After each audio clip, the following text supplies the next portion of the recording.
খাবার খেতে গিয়ে শুটিং সেটেই চড় খেলেন চন্দন সেন। অভিনয় জীবনের অদ্ভুত অভিজ্ঞতার কথা শোনালেন অভিনেতা।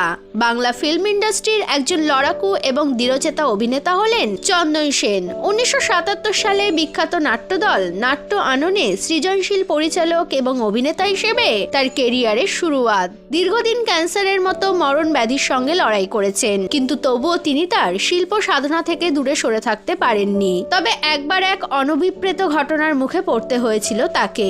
আসলে খাওয়ার সুবিধার জন্য তিনি তার নকল গোঁফটি খুলে রেখেছিলেন, আর এটি দেখেই কিংবদন্তি অভিনেতা বঙ্কিম ঘোষ, যাকে তিনি মঙ্গা জেঠু বলে ডাকতেন, বেজায় চটে যান। চন্দন সেন বলেন, আমি গোঁফ খুলে লাঞ্চ খাচ্ছিলাম। তিনি পিঠে একটা 82 শিক্কার মারলেন, বললেন, সন্ধ্যার ছেলে, লজ্জা করে না গোঁফ খুলে খাচ্ছিস? আমি তাকিয়ে রয়েছি। তখন তিনি আমাকে শিখিয়ে দিলেন, গোঁফ পরে যখন খাওয়ার পার্ট থাকবে তখন কি গোঁফ খুলে খাবে?